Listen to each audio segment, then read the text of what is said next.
हमारी final news है विश्व जल दिवस को लेके, यानी ग्लोबल वाटर डे। आज ग्लोबल वाटर डे है और इसी के उपलक्ष्य में विश्व की पहली यूएन वाटर कॉन्फ्रेंस 2023 में न्यूयॉर्क में आयोजित होगी। ये 3 दिवसीय कॉन्फ्रेंस होगी जिसमें वाटर कंजर्वेशन को लेके क्या क्या स्टेप्स उठाए जा सकते हैं ग्लोबली और कंट्री के लेवल पे, उन सब के बारे में अच्छे से डिस्कशन होगा। तो चलिए आज हम पहले समझते हैं कि वाटर को लेके इंडिया और वर्ल्ड का क्या स्टेटस है, क्या इसमें प्रॉब्लम्स है वाटर कंजर्वेशन को लेके, और क्या हम स्टेप्स ले सकते हैं, इनोवेटिव सोल्यूशन को अडॉप्ट कर सकते हैं जिससे कि वाटर कंजर्व हो पाए।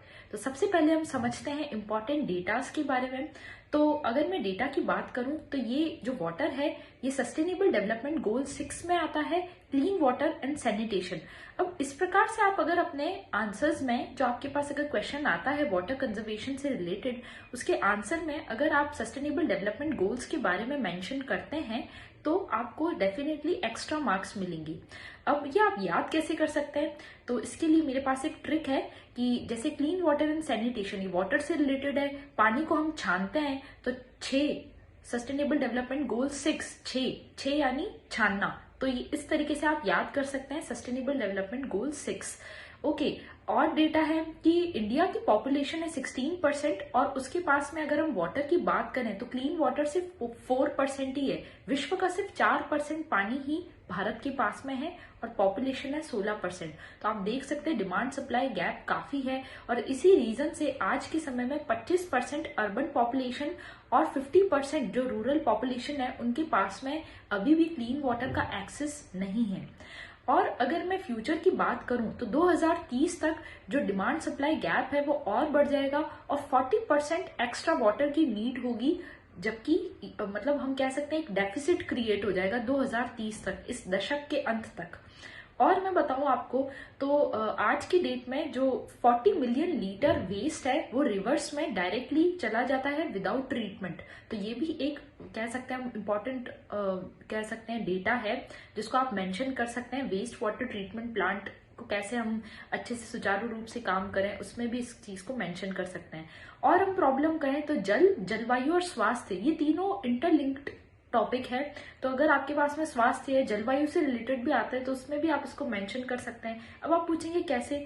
तो जो जलवायु है यानी जो क्लाइमेट चेंज है वो होता है बेसिकली जो प्राकृतिक रिसोर्सेज है, जो नेचुरल रिसोर्सेज है उनका अत्यधिक दोहन करने से, तो उससे और जो औद्योगिकरण है या इंडस्ट्रियलाइजेशन है, इन सब चीजों से ग्लोबल वार्मिंग होती है और ग्लोबल वार्मिंग से क्लाइमेट चेंज, और क्लाइमेट चेंज से ही बेसिकली जो एनवायरनमेंट है उसमें कह सकते हैं हम कि जो वाटर बॉर्न डिजीज है वो भी उसी से होती है, क्योंकि उससे बाढ़ या समुद्र तल की जो गहराई है, समुद्र तल जो है वो भी जो हम कह सकते हैं सी लेवल जो है वो भी चेंज होता है और उससे वाटर बॉर्न डिजीज भी हो सकती है, क्योंकि बाढ़ वगैरह आने से जो डायरिया, टाइफाइड, इस प्रकार की डिजीज के फैलने का भी खतरा बढ़ जाता है।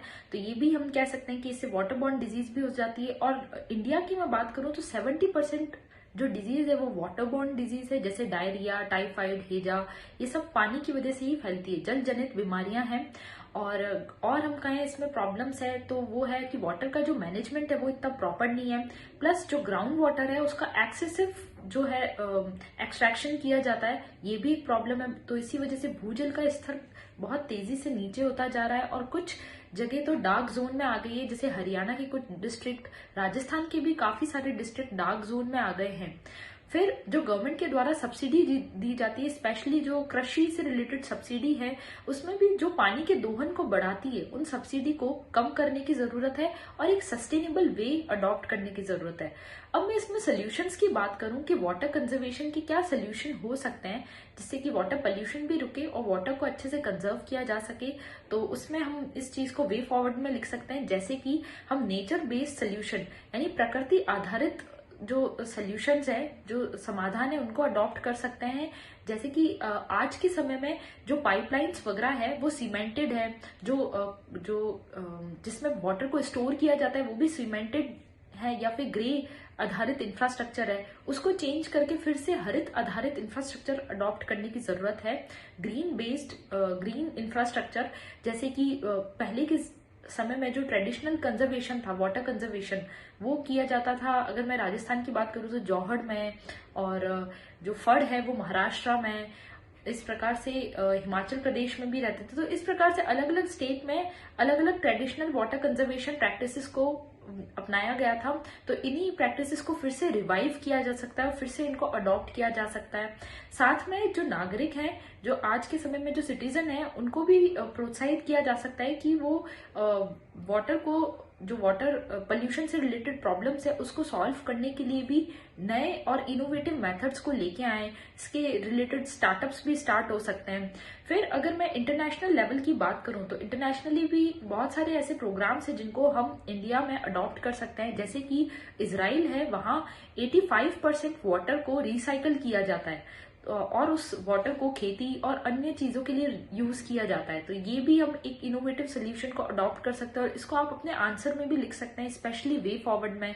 तो वे फॉरवर्ड में आप नेचर बेस्ड सोल्यूशन लिख सकते हैं, और जो नेचर बेस्ड सोल्यूशन में आप जौहड़ और जो ट्रेडिशनल वाटर कंजर्वेशन मेथड्स है उनको मेंशन कर सकते हैं। साथ में आप जो रिसाइकल वाटर जो इजराइल में किया जाता है उसके बारे में मेंशन कर सकते हैं। इसके अलावा लंदन में एक प्रोग्राम चलता है स्मार्ट मीटर का, उसको भी हम अडॉप्ट कर सकते हैं इंडिया में। स्मार्ट मीटर के बारे में मैंने आपको प्रीवियस वीडियोस में मेंशन किया था, तो आप वो वीडियोस भी चेकआउट कर सकते हैं, जिसमें बेसिकली स्मार्ट मीटर अभी इलेक्ट्रिसिटी के लिए लाया जा रहा है। तो इसी प्रकार का मीटर वाटर कंजर्वेशन के लिए भी ला सकते हैं, जिससे एक एक बूंद का हिसाब हो पाए।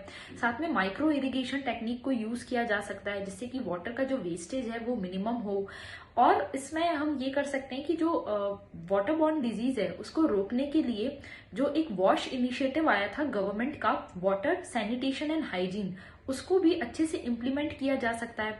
फिर डिजास्टर मैनेजमेंट को अडॉप्ट किया जा सकता है। डिजास्टर मैनेजमेंट इस प्रकार से अडॉप्ट हो जिससे जो इमरजेंसी कंट्रोल सिस्टम है वो भी और डिजास्टर मैनेजमेंट भी, ये दोनों जब सिस्टम स्ट्रांग होंगे तो यदि कोई इस प्रकार की आगे प्रॉब्लम भी होती है वाटर बॉर्न, तो उससे भी पहले से ही लोगों को अवगत करवाया जा पाएगा। अगर चेतावनी जो हमारा सिस्टम है वो अगर स्ट्रांग होगा तो इमरजेंसी कंट्रोल सिस्टम, तो इससे लोग पहले से सतर्क रहेंगे और वाटर का कंजर्वेशन भी प्रॉपर हो पाएगा।